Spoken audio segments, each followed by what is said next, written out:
नमस्कार, आदाब, बहुत-बहुत स्वागत आप सभी का। आप देख रहे हैं खास कार्यक्रम नज़र और नज़रिया। मैं हूँ आपके साथ बुशरा खानम फहद। आसमां था मगर सर झुकाकर चलता था। जी हाँ, आज उस शख्स की बात पूरा ज़माना कर रहा है, जिन्होंने 92 साल की उम्र में इस दुनियाए फ़ानी को अलविदा कह दिया। मैं बात कर रही हूँ डॉक्टर मनमोहन सिंह की, देश के पूर्व प्रधानमंत्री, जो कि 2004 से 2014 तक 10 साल तक देश के प्रधानमंत्री रहे। आज नम आंखों से पूरा देश उनको याद कर रहा है। वो लोग भी जो उनके सबसे बड़े क्रिटिक रहे, जिन्होंने कोई मौका उनको क्रिटिसाइज करने का, नीचा दिखाने का और नहीं छोड़ा, आज वो भी उनको याद कर रहे हैं। उनके जरिए इस देश पे किए गए योगदान को वो याद कर रहे हैं। मैं यहाँ पर बात कर रही हूँ प्रधानमंत्री नरेंद्र मोदी की, जिनकी तस्वीर आप फिलहाल स्क्रीन पर भी देख रहे हैं। आज प्रधानमंत्री ने देश के नाम जब संबोधन किया डॉक्टर मनमोहन सिंह के इस उनके निधन के बाद, तो उन्होंने, जाहिर सी बात है, उनके शान में कसीदे पढ़े। लेकिन हमें ये नहीं भूलना चाहिए कि जब डॉक्टर मनमोहन सिंह जिंदा थे, जब वो प्रधानमंत्री थे और जब प्रधानमंत्री नहीं भी रहे, तो उनके लिए किन किन शब्दों का इस्तेमाल किया गया था, किस तरह से उन्हें रिमोट कंट्रोल से चलने वाला प्रधानमंत्री, सबसे कमजोर प्रधानमंत्री मौन मनमोहन सिंह, रेनकोट पहनकर शार लेने वाले, नहाने वाले प्रधानमंत्री, भ्रष्टाचारी, देशद्रोही और ना जाने क्या-क्या चीजें, क्या-क्या तमगे उनके उनके सर जो है वो सजाए गए। लेकिन मनमोहन सिंह ने, जिसके लिए वो जाने जाते थे शालीनता से, जो उनके अंदर वो उनकी ह्यूमिलिटी थी, जो उनका काम बोलता था और वो खामोश रहते थे, आज देश उसी के लिए उनको याद कर रहा है। आज देश के पास जो प्रधानमंत्री हैं, वो बड़ी-बड़ी बातें करते हैं। उनकी ओरेटरी के लिए कहा जाता है कि वो बहुत ज़बरदस्त ओरेटर हैं। लेकिन ज़बरदस्त ओरेटर का मतलब ये नहीं होता है कि आप लंबी-लंबी बातें करें और आपकी कथनी और करनी में ज़मीन-आसमान का फ़र्क हो। आप जो बोलें उसमें सत्य दूर तक भी छू के ना गुज़रा हो। और एक वो थे मनमोहन सिंह, जब वो यूएस असेंबली में गए, वहाँ पर गए, उनकी पार्लियामेंट में गए, तो पूरी पार्लियामेंट जो है तालियां बजाकर उन्होंने स्वागत किया। ये वो मनमोहन सिंह हैं जिनसे पत्रकार सवाल पूछा करते थे, सख्त से सख्त सवाल पूछा करते थे और वो उसका जवाब देते थे बहुत ही शालीनता से, बिना किसी के ऊपर कोई कार्रवाई किए हुए। ये वो मनमोहन सिंह हैं जिन्होंने अपने कार्यकाल में लगभग 117 प्रेस कॉन्फ्रेंसेस की और आखिरी प्रेस कॉन्फ्रेंस उन्होंने 3 जनवरी 2014 को की, जिसमें 100 से ज्यादा पत्रकार वहां पर मौजूद थे और लगभग 70 के करीब सवाल उनसे पूछे गए। हर सख्त सवाल उनसे पूछा गया और हर सवाल का जवाब उन्होंने बेबाकी से दिया, जिस तरह से एक देश के प्रधानमंत्री को देना चाहिए और जैसे देश के पत्रकारों को सवाल पूछना चाहिए, बिल्कुल उसी तरीके से सवाल पूछे गए। तमाम सख्त सवाल। उस वक्त में पत्रकारिता हुआ करती थी। उस वक्त जो चौथा स्तंभ जो कहा जाता है, वो चौथा स्तंभ अपनी जिम्मेदारियों को पूरे तरीके से निभाता था। और आज का चौथा स्तंभ आप देखिए किस तरह से एक पार्टी, एक नेता के आगे नतमस्तक है। वो नेता जिनको बहुत कहा जाता है मजबूत प्रधानमंत्री हैं, जो उनके नाम के आगे बहुत सारी चीजें लगाई जाती हैं, उन्होंने अपने अब तक के कार्यकाल में एक प्रेस कॉन्फ्रेंस उन्होंने नहीं की है। उनसे जब बात की जाती है, वही पत्रकार जो मनमोहन सिंह से सख्त उनकी नीतियों, उनके ऊपर उठाए गए सवाल कि किस तरह से वो रिमोट कंट्रोल से चलते हैं, किस तरह से तमाम चीजें 7 जनपद से तय होती हैं, ये सब उनसे सवाल पूछे जाते थे। हर चीज उनसे पूछी जाती थी, उसका बेबाकी से जवाब वो दिया करते थे और उनको कमजोर प्रधानमंत्री कहा जाता था। और जिन प्रधानमंत्री को मजबूत कहा जाता है, वो प्रधानमंत्री आप ये देखिए कि एक प्रेस कॉन्फ्रेंस उन्होंने नहीं की है। और बेशर्मी और डिटाई उस मीडिया की आप ये देखिए कि जो मनमोहन सिंह से जवाब सवाल पूछे थे, वही पत्रकार प्रधानमंत्री से पूछते हैं आप कौन सा टॉनिक लेते हैं और बटुए में आप क्या रखते हैं और किस तरह के सवाल पूछे जाते हैं। ये सब आपके सामने, मुझे बताने की जरूरत नहीं है। और आज वही पत्रकार बेशर्मी से, ढिठाई से, जिन्होंने मनमोहन सिंह की छवि को खराब करने में कोई कोर कसर नहीं छोड़ी, उनको भ्रष्टाचारी बताने में कोई कोर कसर नहीं छोड़ी, उनको कमजोर प्रधानमंत्री बताने में कोई कोर कसर नहीं छोड़ी। आज वो भी पूर्व प्रधानमंत्री मनमोहन सिंह के शान में कसीदे पढ़ रहे हैं। आज वो ये बताते नहीं थक रहे हैं कि वो कितने ग्रेट प्रधानमंत्री थे, कि उन्होंने देश को राइट टू इंफॉर्मेशन एक्ट दिया, उन्होंने न्यूक्लियर एग्रीमेंट किया, उन्होंने फॉरेस्ट राइट एक्ट दिया, उन्होंने आधार स्कीम दी, उन्होंने राइट टू एजुकेशन दिया, उन्होंने नेशनल फूड सिक्योरिटी एक्ट देश को दिया, उन्होंने लैंड एक्विजिशन एक्ट उन्होंने दिया, उन्होंने माइनॉरिटी राइट्स के लिए बहुत मजबूती से उन्होंने काम किया, सच्चर कमेटी उन्होंने बनाई, और उनके बयान जिस पे उन्हें क्रिटिसाइज किया जाता है, हालांकि उस तरह से उन्होंने नहीं कहा था, लेकिन एक प्रधानमंत्री को सबसे निचले स्तर पर खड़े हुए जो जनता है, जो शख्स है, उसका हाथ पकड़ के कैसे ऊपर उसको लाया जाए, ये सब मनमोहन सिंह करते हुए नजर आए। माइनॉरिटीज के हुकूक के लिए, मुसलमानों के लिए जिस तरह की उन्होंने बातें कही, जो कुछ उन्होंने स्टैंड लिया, वो सब आज हमारे सामने है और एक नजीर की तरह सामने है। ये वो प्रधानमंत्री रहे जिन्हें आर्थिक सुधारों का जनक माना जाता है, जिन्हें आर्थिक सुधार जो की क्रांति लाने के लिए जिनको जाना जाता है, जिनको मॉडर्न इंडियन इकोनॉमी के रचयिता के तौर पर जाना जाता है। एक वक्त था जब पहली बार वित्त मंत्री वो बने थे 1991 में, जब पीवी नरसिम्हा राव की सरकार थी, और तब 2 हफ्ते की परचेजिंग पावर ही सिर्फ देश के पास बची थी, और ऐसे मुश्किल वक्त में उन्हें प्रधानमंत्री बनाया गया, उन्हें माफ कीजिएगा वित्त मंत्री बनाया गया था, और उन्होंने उस सबसे मुश्किल दौर से देश को बाहर निकाला था।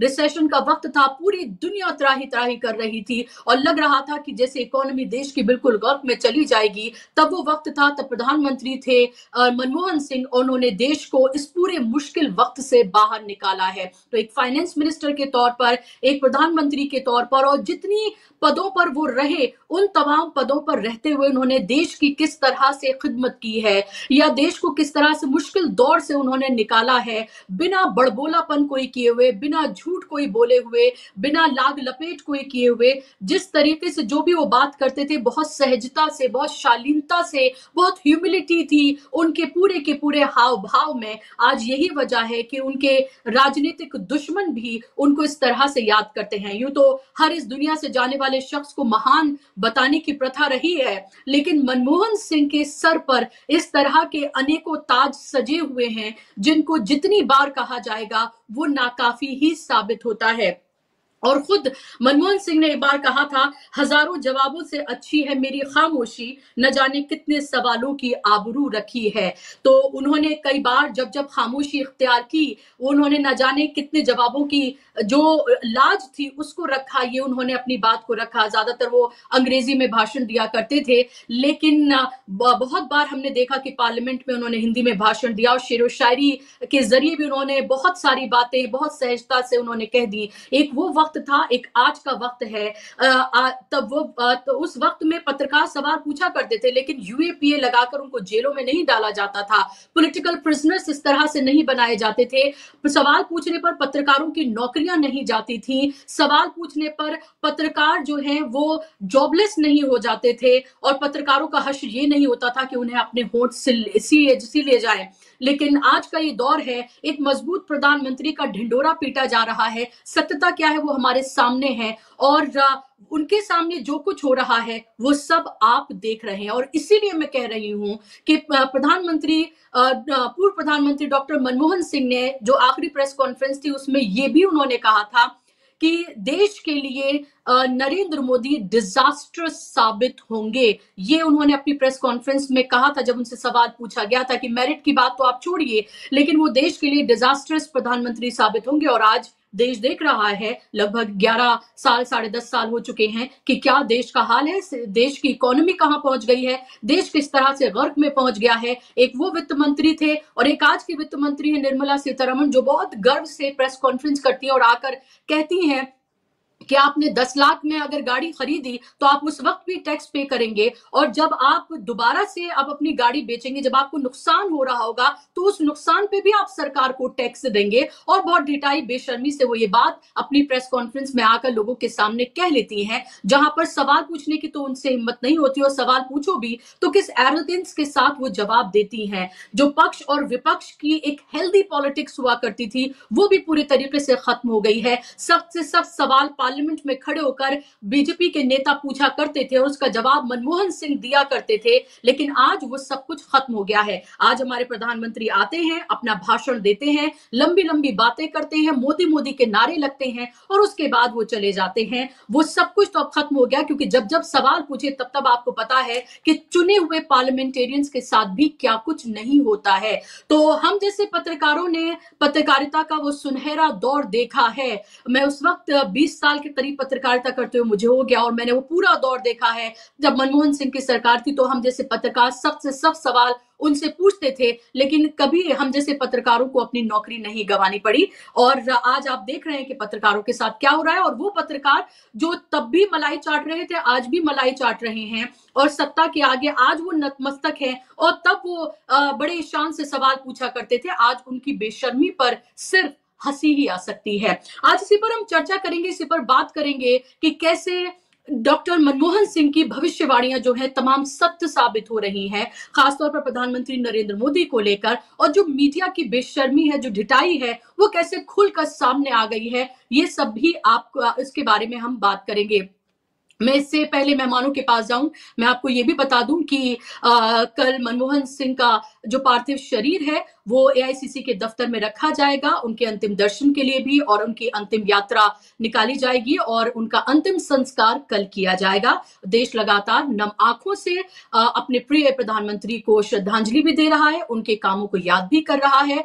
और अगर किसी को लगता है उनके काम से अगर वो उस तरह से शायद पसंद भी ना करे, तो क्रिटिसाइज भी किया जा सकता है, इसमें कोई बात नहीं है। लोकतंत्र है, और लोकतंत्र में इसकी आजादी आपको है।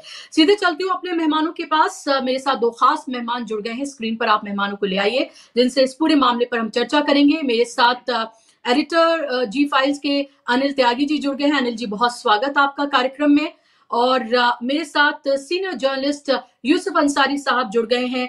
यूसुफ साहब, बहुत बहुत स्वागत आपका भी कार्यक्रम में। दोनों वो पत्रकार भी हैं जिन्होंने डॉक्टर मनमोहन सिंह का भी दौर देखा है, उससे पहले के प्रधानमंत्रियों का भी दौर देखा है, और आज नरेंद्र मोदी का जो 10.5 साल का कार्यकाल है वो भी सब देखा है, उसको आंका है, जाना है, उनकी पॉलिसीज को भी बहुत अच्छे से देखा है, और इसीलिए इन दो पत्रकारों को मैंने यहाँ पर बुलाया है। शुरुआत अनिल जी मैं आपसे करना चाहूंगी, डॉक्टर मनमोहन सिंह को किस तरह से याद किया जाएगा, और खासतौर पे बात में यहाँ पर, क्योंकि बहुत सारी बातें उनकी पॉलिसीज को लेकर, उनकी गवर्नेंस को लेकर सुबह से हो रही हैं, और कंपेयर भी किया जा रहा है, और किया जाना चाहिए आज के और उसके दौर को, क्योंकि भ्रष्टाचार के जिस तरह के बड़े बड़े आरोप मनमोहन सिंह पर लगे, और एक भी अभी तक साबित नहीं हुआ है, और आज पूरे भ्रष्टाचार में लिप्त जो सरकार है उसके ऊपर कोई कार्रवाई नहीं हो रही है। और ये मीडिया का काम है। जो मीडिया उस वक्त तमाम तरह के सवाल पूछता था, आज वही मीडिया गुलाम है, और उसके पास वो सवाल नहीं पूछ सकता है, और पूछता है तो ये पूछता है कि आपके बटुए में क्या रखा है, आप कौन सा टॉनिक पीते हैं। कैसे देख रहे हैं आप इस पूरे दौर को, बदलते दौर को, और डॉक्टर मनमोहन सिंह को किस तरह से याद करेंगे? देखिए, मनमोहन सिंह को अगर आप एक शब्द में कहें कि इतने प्रधानमंत्री में होने के बाद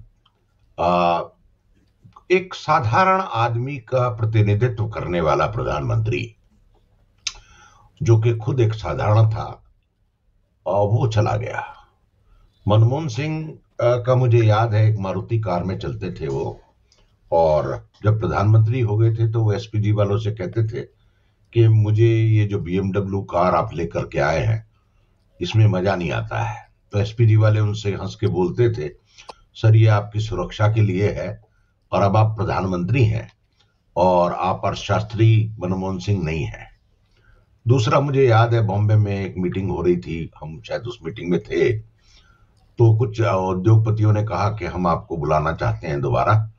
तो उन्होंने कहा आप बुलाइएगा, अभी तो इस महीने के हमारे पास बॉम्बे आने के पैसे खत्म हो गए। तब तक वो प्रधानमंत्री और वित्त मंत्री नहीं थे, मैं आपको बताऊं। और ये 1991 से पहले की बात है। तो हम जब टिकट के पैसे होंगे तो आपके पास आएंगे। आज की डेट में जो प्रधानमंत्री कम से कम 5 लाख रुपए के औजार पहनते हों, घड़ियां, पेन, कुर्ते, पजामे, जूते मिला करके, उनसे दीगर मनमोहन सिंह थे। और मनमोहन सिंह आए, मनमोहन सिंह ने कॉमन आदमी की तरह काम किया। आज वीर संघवी ने बहुत बढ़िया ट्वीट किया है कि जिन लोगों ने मनमोहन सिंह पर लांछन लगाए और एक्सीडेंटल प्राइम मिनिस्टर फिल्म बनाई, उन लोगों को कोई हक नहीं है नरेंद्र मोदी को, मनमोहन सिंह के बारे में बात करने का। और इस देश को, मैं आपको बताऊं, हमारे सीनियर रहे संजय बारू साहब, उन्होंने किताब लिखी एक्सीडेंटल प्राइम मिनिस्टर। उससे बड़ा झूठ कोई हो नहीं सकता। संजय बारू को इस देश से माफी मांगनी चाहिए। उन जैसे अवसरवादी लोगों और के साथ काम करने से एक का चरित्र भी निकलता है कि किस तरह के लोगों को आप अपने साथ काम करने के लिए रखो, ये सवाल भी उठता है। बहरहाल 1991 में जब नरसिम्हा राव प्रधानमंत्री बन रहे थे, मुझे याद है, मई का महीना था, वहां पहुंच चल रही थी, तब तक कुछ फाइनल नहीं हुआ था। नारायण दत्त तिवारी चुनाव हार गए थे। उससे पहले नारायण दत्त तिवारी का नाम लिया जा रहा था कि नारायण दत्त तिवारी प्रधानमंत्री बनेंगे, लेकिन ये तय हुआ कि नरसिम्हा राव प्रधानमंत्री बनेंगे। तो मनमोहन सिंह उनके घर गए 2-1 दिन, लेकिन नरसिम्हा राव बहुत बिजी थे, मिल नहीं पाए। और बात आई गई होगी, तब ये हुआ कि ओथ ली जाएगी। तो तब जाकर के सुबह सुबह उन्होंने फोन किया मनमोहन सिंह को, जो यूजीसी के दफ्तर में बैठे थे, कि आप आइए और वित्त मंत्री का जो है पद आपको देंगे और आइए ओथ लीजिए। तो वहां जाकर के राष्ट्रपति भवन में पता लगा कि ओथ लेनी है, और उसके बाद जब पोर्टफोलियो अनाउंसमेंट हुआ, तब जाकर के पता लगा कि मनमोहन सिंह वित्त मंत्री हो गए। खस्ता हालत में था देश बंद था, देश की खिड़की खुली थी, लोग परेशान थे, 3% जीडीपी का डेफिसिट था, सोना गिरवी रखा हुआ था, उद्योग चल नहीं रहे थे, हालत खराब थी। 1991 में आप समझिए, रोजगार नहीं थे, विज्ञापन नहीं थे, टेलीविजन नहीं थे, कुछ नहीं था उस तरह का। आप देखिए, गल्फ वार शुरू हो गई थी, थोड़ा थोड़ा लोगों को सैटेलाइट का ज्ञान हुआ था। लेकिन वित्त मंत्री बनने के बाद 3 तरफा जो मनमोहन सिंह ने काम किया, प्राइवेटाइजेशन, ग्लोबलाइजेशन और लिबरलाइजेशन, तो खिड़की खोल दी। और उस खिड़की का परिणाम है कि जो आज आदरणीय माननीय नरेंद्र मोदी जी कहते हैं कि हम लोग जो है 6 ट्रिलियन या 5 ट्रिलियन की इकोनॉमी ले जाएंगे। अगर मनमोहन सिंह नहीं होते तो ये जो कारों और स्कूटरों के लोन का मेला लगता था, ये कभी नहीं लगता। ये जो घरों की, जो आज की डेट में 10 लाख की इन्वेंट्री इस देश में पड़ी हुई है, जो एफडीआई आया, वो कभी नहीं आता। ये ऐसे कई आयाम हैं जिन्होंने मनमोहन सिंह ने को लगा कि ये अब जो है 1991 में दुनिया की बराबरी में अगर काम करना है तो आपको दुनिया के बराबर अर्थशास्त्र की, आर्थिक इकोनॉमी को खोलना पड़ेगा। और वो खोला, उसका परिणाम हुआ। हालांकि उसके और बहुत सारे डिफेक्ट निकल करके आए, उनको चर्चा करेंगे बाद में। वो उसके दूरगामी परिणाम हुए।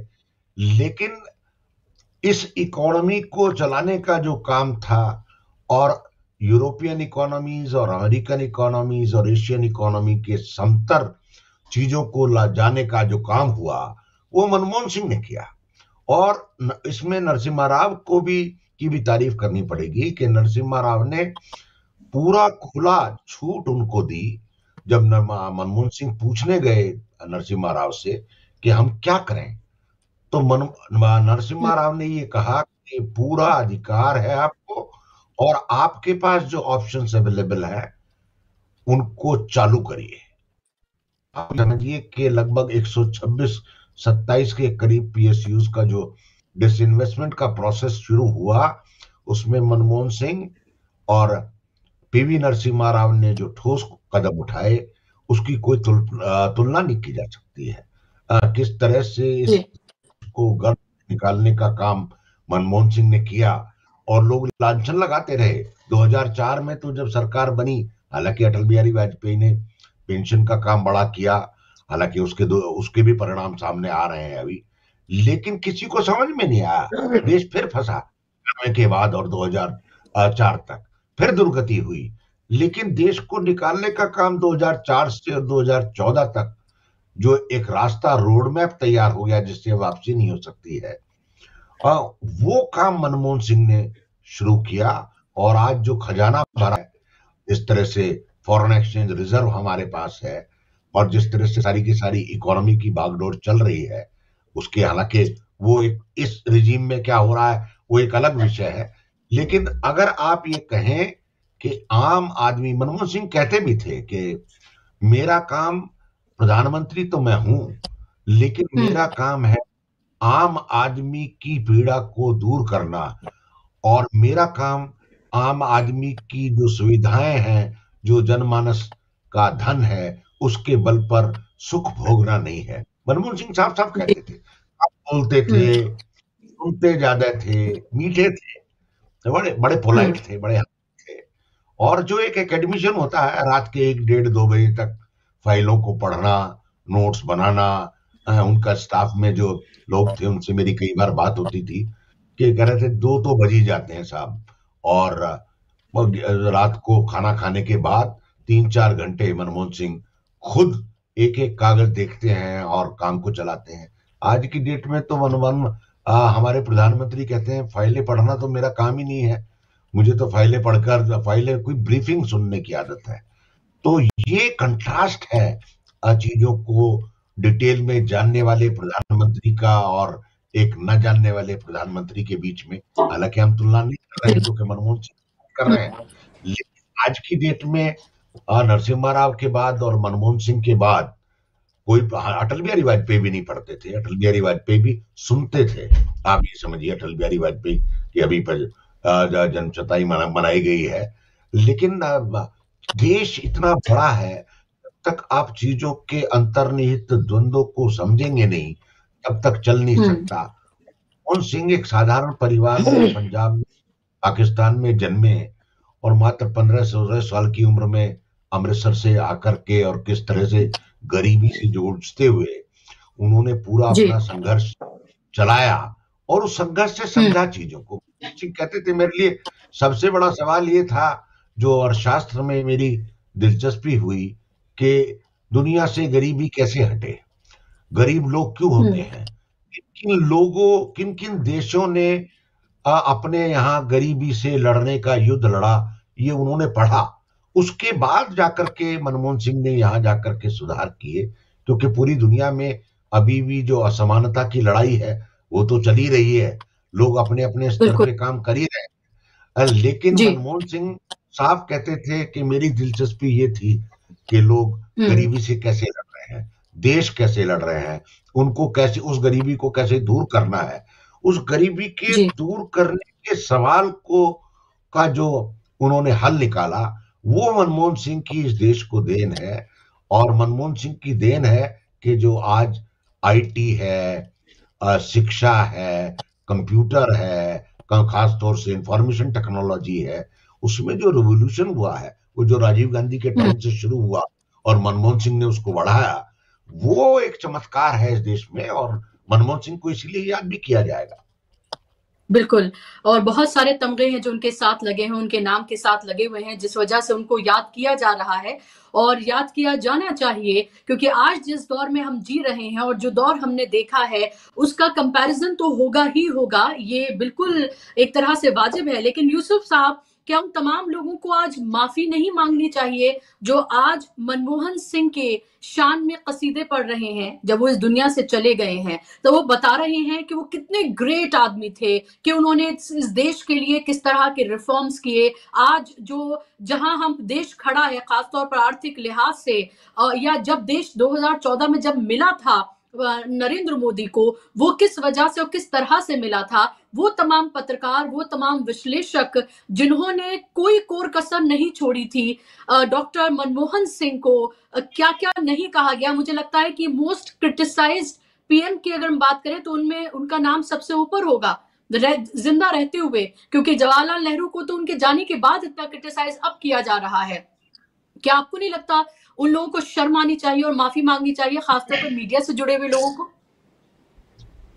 नहीं नहीं, शर्म तो सबको आनी चाहिए। बचपन से एक मुहावरा सुना था कि आसमान पे अगर थूकोगे तो वो मुंह पर ही आके गिरेगा।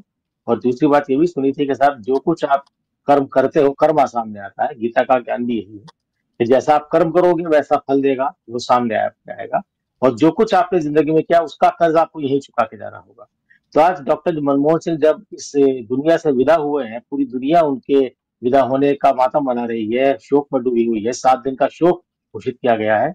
तो ये जिन लोगों ने आसमान पे थूकने की कोशिश की थी, उनके मुंह पे आके गिरा है कि जो लोग आलोचना करते थे, आज उन्हें डॉक्टर मनमोहन सिंह जी की शान में कसीदे पढ़ने पड़ रहे हैं। इससे ज्यादा बड़ी इससे ज्यादा वक्त की मार और क्या होगी कि जो प्रधानमंत्री कभी डॉक्टर मनमोहन सिंह की इन्होंने इस कदर आलोचना की। मतलब ये कहना कि साहब रेन कोट पहन के बाथरूम में नहाने की कला तो सिर्फ डॉक्टर साहब को आती है, संसद के अंदर ये बात कहना कितने शर्म की बात थी। लेकिन ये डॉक्टर मनमोहन सिंह, मैंने भी अनिल जी की तरह मेरा इतना ज्यादा लंबा तजुर्बा तो नहीं है, लेकिन इंद्र कुमार गुजराल, डॉक्टर बाद में अटल बिहारी वाजपेयी के तीनों कार्यकाल और डॉक्टर मनमोहन सिंह के कार्यकाल तक मैंने भी पत्रकारिता में सक्रिय रूप से रिपोर्टिंग की है। मानता हूँ कि डॉक्टर मनमोहन सिंह जैसा बेजोड़ कंटेम्प्रेरी पॉलिटिक्स में कोई दूसरा आदमी नहीं है। इसलिए मैं पॉलिटिक्स में कह रहा हूँ कि बहुत सारे लोग ये मानते थे वो पॉलिटिशियन नहीं थे, लेकिन कांग्रेस के बहुत बड़े दिग्गज नेता के सामने एक बार ये बात आई, किसी ने मजाक में ये बात कही कि साहब अगर किसी पॉलिटिशियन को प्रधानमंत्री बनाया होता तो शायद कांग्रेस सरकार इतनी मुश्किलों से ना गुजर रही होती। तो उन्होंने कहा कि क्या आप डॉक्टर मनमोहन सिंह को पॉलिटिशियन नहीं मानते? तो सारे पत्रकारों ने कहा कि नहीं साहब वो तो इकोनॉमिस्ट है। तो उन्होंने कहा कि साहब doctor Manmohan Singh is over rated economist and under rated politician. उनसे पूछा कैसे? बोले वो सिर्फ 14 साल के अपने राजनीतिक करियर में देश की सबसे ऊंची कुर्सी पर बैठ गए, तो क्या आप उन्हें पॉलिटिशियन नहीं मानेंगे? 91 में वो पॉलिटिक्स में उनकी एंट्री हुई एज ए फाइनेंस मिनिस्टर।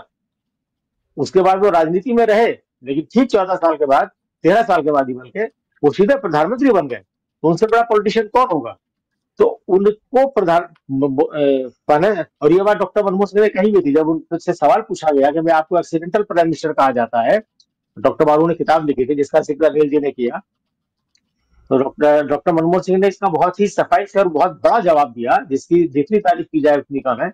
उन्होंने कहा कि मैं सिर्फ एक्सीडेंटल प्राइम मिनिस्टर नहीं हूं, मैं एक्सीडेंटल फाइनेंस मिनिस्टर भी था।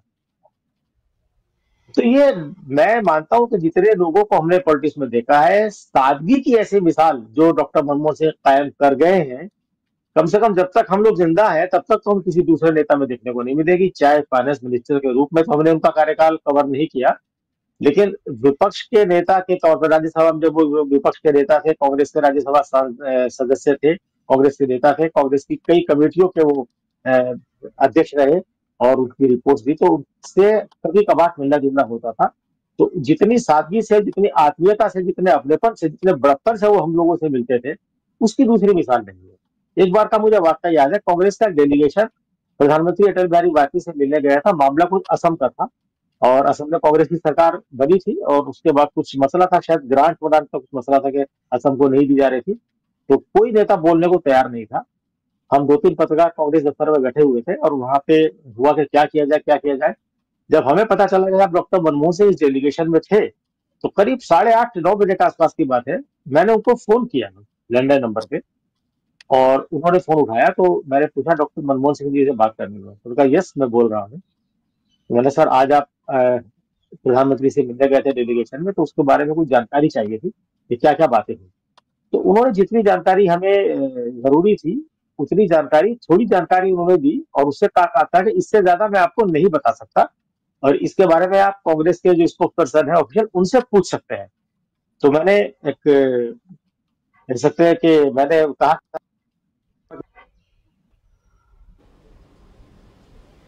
बोले नहीं नहीं, काम में आप अपनी ड्यूटी कर रहे हैं और आप मुझसे इससे भी ज्यादा रात में मुझे परेशान कर सकते हैं, मैं आपके फोन से कभी परेशान नहीं होता हूँ। तो ये बड़प्पन देखिए उनका कि जो आदमी 5 साल फाइनेंस मिनिस्टर रह चुका हो, कांग्रेस में लीडर ऑफ अपोजिशन राज्यसभा में हो, और उनका ये कहना एक पत्रकार से, तब तो हम बहुत उतना तजुर्बा नहीं था। मेरे ख्याल में 2002 या 2003 के आसपास की बात, 2002 के आसपास की बात है। तो ये कहना कि साहब मैं रात को किसी भी वक्त आप मुझे फोन कीजिए, देर रात को फोन कीजिए, तो मैं परेशान नहीं होता आपको फोन पे। उसके बाद हालांकि एक दो बार और हमने उनसे फोन पे बात की, लेकिन जिस तरह की खबरें हमें चाहिए होती थी उस तरह की खबरें उनके पास नहीं होती थी, तो उसको उनको ज्यादा परेशान करने का मौका नहीं मिला। लेकिन प्रधानमंत्री, उनके प्रधानमंत्री बनने के बाद अक्सर जब प्रधानमंत्री कार्यालय में कोई कार्यक्रम होता था, उसमें बुलाए जाते थे, खासकर इफ्तार में या राष्ट्रपति भवन में वहां होते थे, वहां मिलते थे, तो बहुत ही आत्मीयता के साथ वो मिला करते थे। तो उन्होंने जो जब जब उनकी आलोचना हुई और जब जब उन पर तीखे हमले हुए, उन्होंने अपना जो स्टाइल था आत्मीयता का, मृदु भाषी थे, वो उन्होंने कभी नहीं छोड़ा। जी। उन्हें हमने कभी उत्तेजित होकर कोई बात कहते हुए नहीं देखा है। वो अभी सोशल मीडिया पर बहुत वायरल हो रहा है, जिसमें सुषमा स्वराज ने ऊपर कहा था कि भाई इधर उधर की ना बात करके बता काफिला क्यों लड़ा। क्या उन्होंने जवाब दिया कि भाई दो शेर उन्होंने पढ़े कि एक पहला उन्होंने पढ़ा कि साहब हमें हमको उनसे वफा की है उम्मीद जो नहीं जानते कि वफा क्या है। जिसमें सुषमा स्वराज ने कहा कि साहब डॉक्टर मनमोहन सिंह ने एक शेर पढ़ा है तो शेर का उधार नहीं रखा जाता, तो मैं भी इनका जवाब दो शेर से देना चाहूंगी। इस पर स्पीकर थी अपना मीरा कुमार, उन्होंने कहा कि साहब अगर आप दो शेर से जवाब देंगे तो एक शेर उनको उधार हो जाएगा। फिर सुषमा स्वराज ने शेर से जवाब दिया और उसके बाद डॉक्टर मनमोहन सिंह ने फिर खड़े होकर कहा कि साहब अगर आपको मैं पसंद नहीं हूं, तो फिर उन्होंने वो पढ़ा के साहब माना तेरी दीद के काबिल नहीं हूं मैं, तो मेरा शौक तो देख, मेरा इंतजार तो देख। तो ये जो उनका स्टाइल था कड़वी से कड़वी बात कहने की, वो आखिरी प्रेस कॉन्फ्रेंस में जब उन्होंने ये कहा अपने कि भाई जब उनसे पूछा गया कि भाई आपके ऊपर बड़े आरोप लग रहे हैं और आपकी छवि खराब हो रही है और आपको, तो उन्होंने क्या कहा, उन्होंने कहा कि साहब जो इतिहास देखा जाएगा तो वो मीडिया की तरह या आज का जो विपक्ष है उसकी तरह मेरे प्रति इतना क्रूर नहीं होगा, ज्यादा दयालु होगा। और जब उनसे वो घोटालों पर सवाल पूछे गए, वो खामोश थे, जब उन्हें मौन कहा जाने, मौन मोहन कहा जाने लगा था, तो कितना बढ़िया उन्होंने शेर से जवाब दिया गया था, हजार जवाबों से अच्छी मेरी खामोशी है, हजार जवाबों से अच्छी है मेरी खामोशी, न जाने कितने सवालों की आबरू रख ले। और जब भी उनसे ये बात कही जाती थी वो हमेशा एक बात कहते थे कि time will tell what I did.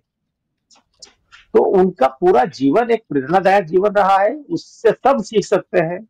कि कभी अनिल जी ने बताया कि किस तरह से वो बहुत कम उम्र में वहां से आए पाकिस्तान से, और उन्होंने कभी अपनी गरीबी का रोना नहीं रोया, कभी नहीं बताया कि साहब मैं किस तरह हालत में और कहाँ पहुंचे। और उन्होंने हमेशा जिन हालात में वो रहे उन हालात पे शुक्र अदा किया ऊपर वाले का और आगे बढ़ने की बात कही। और हमेशा अपने फैसलों से इस देश को, इस देश की जनता को कुछ दिया ही है। उनका मकसद सिर्फ यही था कि मैं अल्टीमेट, जो अनिल जी ने बताया कि जो अंतिम छोर पे खड़ा व्यक्ति है उसको कैसे फायदा पहुंचाया जाए। और यही एक वजह थी कि उनकी सरकार में जब एक नेशनल एडवाइजरी कमेटी बनी, उस नेशनल एडवाइजरी कमेटी के रिकमेंडेशन पे जो तमाम 6 फ्लैगशिप योजना यूपीए सरकार ने लागू की, और वो 6 फ्लैगशिप योजनाएं 2009 में इस सरकार की पहले से ज्यादा मैंडेट लेकर आने का सबब बनी, जिनमें एक मनरेगा थी, राइट टू इंफॉर्मेशन था, उसमें बड़ा काम था। और उसके अलावा अर्बन, उन्होंने हेल्थ मिशन शुरू किया था जिसमें लोगों को सस्ती स्वास्थ्य सेवाएं मिल सके, उस तरह से। और जाते जाते जो उन्होंने काम किया, फूड सिक्योरिटी बिल, जिसका सपना था कि भाई गरीब आदमी कम से कम सरकार की जिम्मेदारी बनती है कि साहब कोई आदमी जिसके पास आमदनी का कोई जरिया नहीं है, कोई कारोबार नहीं है, कोई हुनर नहीं है, कम से कम वो भूखा ना मरे, उसे खाने को तो कम से कम मिलता रहे। आदमी जीवित रहेगा तो संघर्ष करके अपने लिए नए रास्ते तलाशेगा, आगे बढ़ेगा। वो फूड सिक्योरिटी बिल वो लाए, हालांकि उस पर काफी आलोचना भी हुई, लेकिन उसी फूड सिक्योरिटी बिल के आधार पे मोदी जी पिछले 5 साल से 80 करोड़ लोगों को 5 किलो राशन देने का डंका पीट रहे हैं, उसका श्रेय ले रहे हैं। तो अगर वो फूड सिक्योरिटी बिल नहीं होता तो किस बिल के आधार पे इतने लोगों को राशन दिया जाता है, ये सोचने वाली बात है।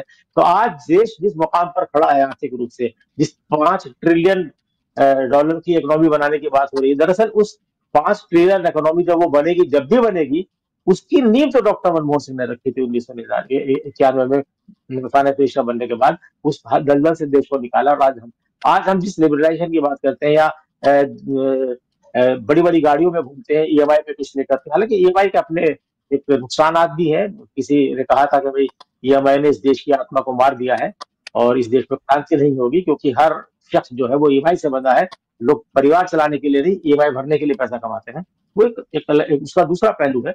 लेकिन डॉक्टर मनमोहन सिंह ने जो कुछ किया अपने फाइनेंस मिनिस्टर रहते, और उसके बाद उस वक्त जो उन्होंने स्टेप लिए थे, उन स्टेप को आगे बढ़ाया प्रधानमंत्री बनने के बाद, उनके पास फुल फ्लैश पावर थी। उसका कोई उसे कोई उसमें कहीं मतलब उसे कोई नकार नहीं सकता है। उनके योगदान को देश कभी भुला नहीं पाएगा, कितने भी आ जाए, वो हमेशा के लिए अमिट हो गया है। यही वजह है कि अमेरिका के राष्ट्रपति थे ओबामा, वो तक कहते हैं कि साहब जब मैं आर्थिक मुद्दों पर फंसता हूँ तो डॉक्टर मनमोहन सिंह जी से मशवरा करता हूँ। तो ये उनका मकाम था।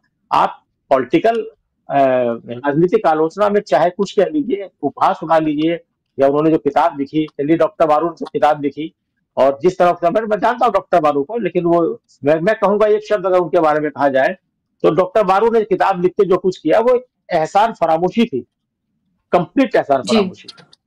4 साल वो शख्स प्राइम मिनिस्टर ऑफिस में रहा, और पत्रकारों के साथ उनका क्या कितना अहंकार उस शख्स के अंदर था, डॉक्टर बारू के अंदर, वो किसी से छुपा नहीं है। बाहर निहायत ही अहंकार से भरपूर रहते थे। तो डॉक्टर मनमोहन सिंह कई बार उनकी कई बार हमने शिकायत की डॉक्टर बारू की, कांग्रेस के बड़े नेताओं से, कि आपने कैसा आदमी प्राइम मिनिस्टर ऑफिस में बैठा दिया है। तो उन्होंने कहा कि साहब डॉक्टर मनमोहन सिंह को माफ कीजिएगा, ऐसी बात मैं कहने जा रहा हूँ, कांग्रेस के बड़े नेता थे तो इस दुनिया में नहीं है। तो उन्होंने मजाक, हमने उनसे पूछा, मैंने साहब आपने कैसा ये आदमी बैठा दिया, ये तो बट्टाधार कर देगा। ये बात मेरे ख्याल में 2005 के आसपास की ही बात है। और जी। तो उन्होंने कहा कि डॉक्टर साहब को एक ही व्यक्ति अपनी मर्जी से चुनने की आजादी मिली थी, तो उन्होंने डॉक्टर बारू को चुना था, क्योंकि पूरा कैबिनेट मंत्रिमंडल तो सोनिया गांधी और कांग्रेस के बड़े नेताओं ने मिलकर बनाया था, पहले से तय था। और हम लोग अपने उस जमाने में 2004 के जमाने में हम लोग ये बात कहा करते थे कि 2004 में अगर कांग्रेस की सरकार बनेगी तो प्रधानमंत्री कौन बनेगा ये तो नहीं कह सकते, लेकिन विदेश मंत्री नटवर सिंह होंगे, ये बात है। और मैं बताऊं बुशरा आपको, जिस दिन 15 मई 2004 में पार्लियामेंट में यूपी मतलब उस जमाने का यूपीए जब नया नया बना था, उसके संसदीय दल की बैठक हुई थी। उससे पहले कांग्रेस के संसदीय दल की बैठक में सोनिया गांधी को नेता चुना गया था संसदीय दल का। उसके बाद यूपीए के घटक दलों ने, यानी कांग्रेस के गठबंधन के सभी साथियों ने डॉक्टर सोनिया गांधी को अपना नेता चुना था, संसदीय दल का नेता चुना था। उस दिन मैंने अपने लाइव टेलीकास्ट में विजय चौक से ये बात कही थी कि सोनिया गांधी भले ही यूपीए के संसदीय दल की नेता चुनी गई हो, लेकिन प्रधानमंत्री वो बनेगा जिसे सोनिया गांधी चाहेंगी। मुझे पहले से इस बात का था कि सोनिया गांधी प्रधानमंत्री नहीं बनेगी। और उस वक्त करंट जो जितने पत्रकार कांग्रेस ट्वीट कवर करते थे, मैं अकेला पत्रकार था जिसने पहले से ये बात कही थी कि सोनिया गांधी प्राइम मिनिस्टर नहीं बनेगी, प्राइम मिनिस्टर कोई और बनेगा। 2 लोगों पर दाव था सिर्फ, डॉक्टर मनमोहन सिंह और डॉक्टर प्रणब मुखर्जी। प्रणब मुखर्जी पर इसलिए क्योंकि प्रणब मुखर्जी को 2004 में पहली बार लोकसभा का चुनाव लड़ाया गया था, बहुत जमाने के बाद। हालांकि एक बार बहुत पहले प्रणब मुखर्जी लोकसभा का चुनाव लड़े थे, वो हार गए थे, शायद 60 में के मिल गए थे। उस बार कांग्रेस आला कमान ने डॉक्टर प्रणब मुखर्जी पर एक तरह से दबाव बनाया था कि आपको लोकसभा का चुनाव लड़ना है। तो कहीं ना कहीं ये था कि अगर प्रधानमंत्री बनाने के नंबर आता है तो उनको बनाया जा सकता है। लेकिन इस पर बाद में उनकी बेटी ने जिक्र किया है कि जब वो मामला चल रहा था, सोनिया गांधी ने 17 तारीख को मना किया कि मुझे प्रधानमंत्री नहीं बनना। और ये खबर मुझे मालूम है, 12 बजे मैंने ये खबर सबसे पहले अपने ऑफिस में दी थी, खबर ब्रेक की थी। और उसके बाद से सिर्फ एक ही नाम था, कांग्रेस के बाद तमाम बड़े नेताओं ने बताया कि उसके बाद सिर्फ एक नाम था जो डॉक्टर मनमोहन सिंह का नाम था। तो उस तरह से वो बने। और जो बुनियादी सवाल आपने उठाया था कि साहब जिन लोगों ने उनकी आलोचना की और आलोचना में बड़े सख्त अल्फाज किए, आज वो डॉक्टर मनमोहन सिंह की शान में कसीदे पढ़ रहे हैं, अगर पढ़ने को मजबूर हुए हैं, इससे पता चलता है कि डॉक्टर मनमोहन सिंह का कद कितना ऊंचा है। और उन लोगों का कद तो डॉक्टर मनमोहन सिंह के पैरों के बराबर भी नहीं। तो मैं ये कहना चाहूंगा कि आसमान ने अपनी जो सजा है वो दिखा दी है, कर्मा सामने आ गया है। और ये डॉक्टर मनमोहन सिंह की ताकत है। जब उन्होंने कहा था कि साहब इतिहास बताएगा कि मैंने क्या किया, तो इतिहास आज बता रहा है और सब लोग उसे सुन रहे हैं। ये समय की मार है, ये वक्त की मार है, वक्त से बड़ा कुछ नहीं। बिल्कुल। और मैं देख रही थी तमाम न्यूज़पेपर्स की जो हेडलाइंस हैं, वो जिस तरह से मनमोहन सिंह के लिए वो कितने ग्रेट थे और वो कितने ग्रेट प्रधानमंत्री थे, और जिस तरह से अलग-अलग तरह की हेडलाइंस जो हैं वो इंग्लिश, हिंदी के अखबार जो हैं वो जिससे पटे पड़े हैं, वो भी एक तरह से बताने के लिए काफ़ी है कि उन्हीं मनमोहन सिंह के लिए इन्हीं अखबारों की हेडलाइंस क्या हुआ करती थी। हालाँकि ये पत्रकारिता का धर्म है, आप ज़रूर इस तरह से करिए, लेकिन उन्हीं पत्रकारों से आज ये पूछा जाना चाहिए कि तब जब वो मनमोहन सिंह को क्रिटिसाइज करते थे और उनके तमाम अखबार से लेकर मीडिया चैनल सब रंगे पड़े होते थे, तो आज वही पत्रकार जो हैं वो गुलाम क्यों बन गए हैं? ये सवाल उठना बेहद लाजमी है, जो अपनी जिम्मेदारियों से पूरी तरीके से एक तरह से बिल्कुल अपनी ज़िम्मेदारियाँ उन्होंने छोड़ी हुई हैं और जो कुछ करते हुए नज़र आते हैं, जो सवाल पूछते हुए नज़र आते हैं, वो हमारे सामने है। लास्ट कमेंट आपका अनिल जी, संक्षेप में, कि ख़ास तौर पर वो लोग जिन्होंने एक एक अन्ना हज़ारे वहाँ थे और जो पूरा मूवमेंट उन्होंने चलाया, और उसके बाद उसमें से निकल कर एक पार्टी बनी, बहुत सारे ऐसे भी लोग हैं, उनमें से कई लोग हैं जो अभी भी कांग्रेस तक में भी हैं, और उन्होंने देश को ये बताया कि ये कितनी भ्रष्टाचारी सरकार है, और उसके बाद वो सरकार गई और नरेंद्र मोदी प्रधानमंत्री बने, और आज उसकी वजह से देश जो है जो कुछ हुआ है, क्या वो लोग भी श्रद्धांजलि दे रहे हैं? क्या उन लोगों की जवाबदेही देश के प्रति नहीं बनती है? देखिए, जो हुआ, जिस तरह का अन्ना आंदोलन चला और जिस तरह की ताकतों ने इस देश पे कब्जा करने का काम किया, वो छुपा हुआ नहीं है किसी के सामने भी, और आने वाले दिनों में निश्चित रूप से संघ ने जिसे अन्ना हजारे का इस्तेमाल किया, और जिस तरह से पूरी की पूरी कांग्रेस पार्टी, जो कि एक बड़ी इंपॉर्टेंट बात मनमोहन सिंह के बारे में कहनी चाहिए, और हालांकि वो एक अलग मुद्दा है, मनमोहन सिंह का आकलन तो दुनिया करेगी, लेकिन जिन दिनों अन्ना हजारे का आंदोलन चल रहा था, भ्रष्टाचार के आरोप लग रहे थे, एक भी आदमी ये कहने वाला नहीं था कि मनमोहन सिंह ने पैसे खाए हैं।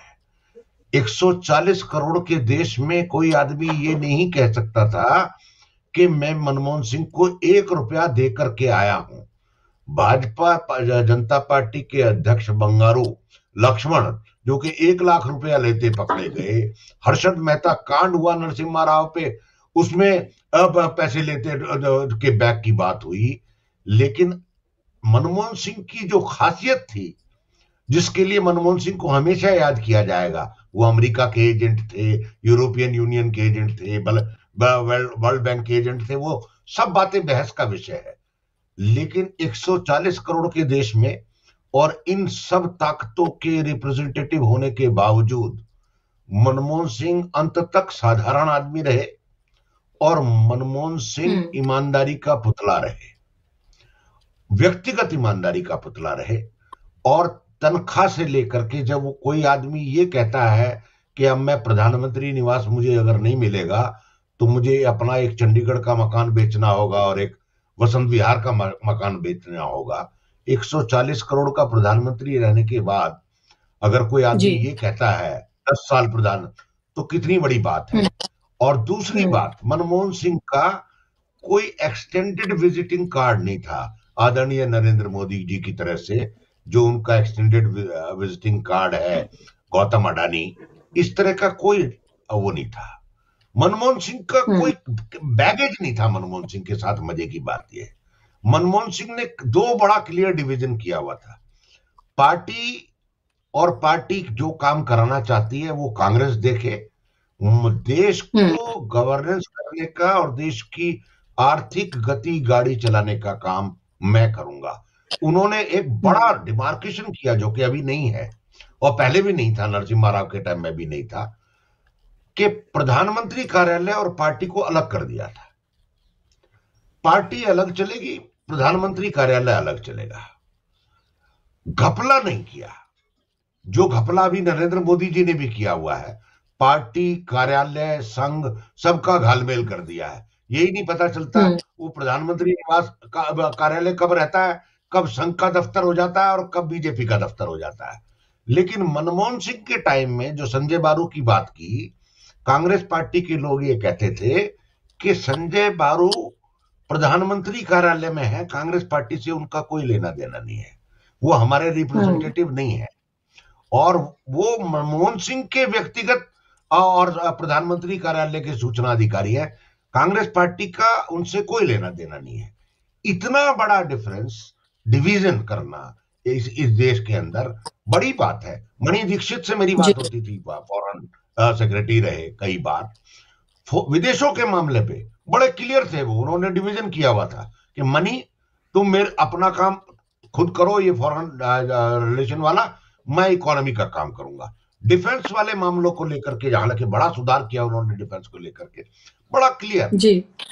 ये जो division of work Manmohan Singh ने किया, और मजे की बात यह है जो ये भ्रष्टाचार जो हुआ कांग्रेस पार्टी जिसके कारण विदा हो गई, वो इसलिए हुआ कि मनमोहन सिंह ने अपने मंत्रियों को कुछ ज्यादा छूट दे रखी थी और कांग्रेस पार्टी उस छूट में शामिल थी। अन्यथा तो काम बढ़िया हो सकता था, लेकिन ये बहस का विषय है। लेकिन मनमोहन सिंह अंत तक, मैं माखनलाल पोतेदार जी की मृत्यु हो गई तो हम उनके क्रिमेशन में गए हुए थे, तो मनमोहन सिंह से वहां बात हुई। तो मनमोहन सिंह जी से मैं बात कर रहा था, मैंने उनसे पूछा कि जो लंबा अरसा 40-45 साल का आपने देखा और इसमें जो इकोनॉमिक सुधार हुए उसकी ताकत कहां से आई? तो उन्होंने मुझसे एक ही सेंटेंस में कहा, इस तरह हमारे प्रधानमंत्री की तरह बयान बाजार नहीं बताया, और मैंने भी कहीं आज तक लिखा नहीं क्योंकि बड़ी व्यक्तिगत बातचीत थी। उन्होंने कहा, त्यागी जी, गरीबी से लड़ने के लिए एक बहुत बड़े दृष्टिकोण की जरूरत होती है, और हम गरीबी से लड़ना था इसलिए ये काम खुद हो गए, बाकी तो वाहेगुरु ने मेरी मदद की। He was very religious man, तो बाकी मेरी वाहेगुरु ने मदद की। तो ये छोटे छोटे चीजें हैं जो गपशप से निकल करके लोगों से मिलके आते हैं, पता चलता है आदमी क्या है। और टोटलिटी में आप आदमी को एक मिनट में आउटराइट कर दें, ये नहीं होगा। कल को नरेंद्र मोदी का आकलन होगा तो पता नहीं कैसा आकलन होगा, उनको शायद इसका एहसास नहीं है। हाँ, मैं उस प्रेस कॉन्फ्रेंस में था जो लास्ट वाली प्रेस कॉन्फ्रेंस थी, पंकज कचौरी हमारे साथ, तो मनमोहन सिंह ने कहा कि he will be disasters prime minister, जब उन्होंने कहा कि नरेंद्र मोदी, और वो साबित हो रहा है, आप समझिए। तो मनमोहन सिंह कम बोलते थे, कम बोलने वाले आदमी को कभी मूर्ख नहीं समझना चाहिए। और बड़े शालीन थे और चुप रहते थे, ठीक है, परिस्थितियां थी क्योंकि कांग्रेस पार्टी की राजनीति बहुत गहरी है। वहां कब आदमी, कौन आदमी किस आदमी को धक्का देके नीचे छलांग लगवा दे ये नहीं पता लगता है। उसमें 10 साल सर्वाइव करना है। और आसाम जैसे राज्य से आसाम में जो विकास हुआ है उसको लोग भूल रहे हैं अभी। आसाम के लिए जिस तरह से मनमोहन सिंह ने पूरा का पूरा एजेंडा तैयार किया और उसको निकाल करके लाए, उस पर कभी बाद में चर्चा करेंगे क्योंकि उसके लिए एक अलग से प्रोग्राम करना पड़ेगा आपको। लेकिन चुपचाप काम करते थे मन। हाँ जी बिल्कुल, चुपचाप काम करते थे और किसी चीज का ढिंडोरा नहीं उस तरह से पीटते थे, और उनको ये लगता था उन्होंने जो काम किए वही लोगों तक जाएंगे, वही उनका प्रचार होगा, ना कि आज की तरह के काम तो किया नहीं कुछ, और प्रचार इस तरह से कि न जाने देश से इससे पहले शायद आजाद भी नहीं हुआ था, लोग तो ये भी कहने लगे, और ना जाने क्या क्या। तो हम वो दौर देख रहे हैं, वो दौर भी देखा था, ये दौर भी देख रहे हैं, और आगे भी ना जाने और क्या देखना बाकी है। लेकिन ये जरूर है कि इतिहास उनके प्रति दयालु साबित हो रहा है, कम से कम आज के दिन हम ये कह सकते हैं। और उनकी तमाम जितनी उनकी योजनाएं थी, शायद उनके रहते उसकी बात इतनी हुई जितनी आज की जा रही है। बहुत शुक्रिया यूसुफ साहब आपका, शुक्रिया अनिल जी आपका भी कार्यक्रम का हिस्सा बनने के लिए बहुत शुक्रिया। शुक्रिया आप तमाम दर्शकों का भी कार्यक्रम का हिस्सा बनने के लिए। नमस्कार।